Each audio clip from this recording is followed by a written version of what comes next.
வேறு ஒன்றும் இல்லை, ரம்ஜான் பெருநாளுக்கு நம்ம பழைய காலத்து நண்பன் ஒருத்தன் வீட்டுக்கு சாப்பிட கூட்டான். சரின்னு நானும் பைக்கை தூக்கிட்டு பத்தாமட போயிட்டேன். இவன் தாங்க என் நண்பன் கனிஷேக்கு, நல்ல உள்ள கொண்டவன். இன்றைக்கி இவன் வீட்டில் தான் பிரியாணி சாப்பிட போகிறோம். ஆட்டு பிரியாணி நல்லா வயிறு நிறைய சாப்பிட்டேன். சாப்பிட்டு முடிச்ச பிறகு நம்ம பள்ளிக்கூட நண்பர்கள் எல்லாம் ரம்ஜான் பெருநாளுக்கு வந்திருக்காங்கன்னு கேள்விப்பட்டேன்.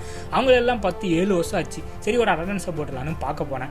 இவன் தாங்க ஷேக் பக்கீர். விப்ரோவில் சாஃப்ட்வேர் டெஸ்டராக இருக்கான். ஒரு காலத்தில் 830 கொஸ்டின்லாம் பிட் அடித்து எழுதணும். இப்போ விப்ரோவில் வேலை பார்க்குறான். இவன் அப்பா பேர் எல்என்டியில் ஒர்க் பண்ணுறான் மும்பையில். ஸ்கூல் படிக்கும்போது இவனும் நானும் தான் தோஸ்து. அப்புறமா இவனை வரும்போது தான் பார்த்தோம். இவன் பேர் பிச்சை மொய்தீனோ. ஸ்கூலில் என்னை விட ஜூனியர், ஆனால் ஒரே வயசு தான்.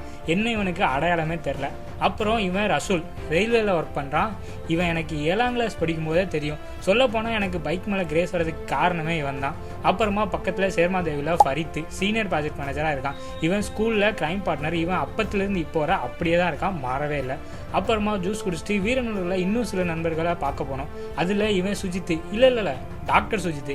ஏன்னா இன்னும் ஒரு வருஷத்தில் MBBS MD படித்து முடிச்சிருவான்.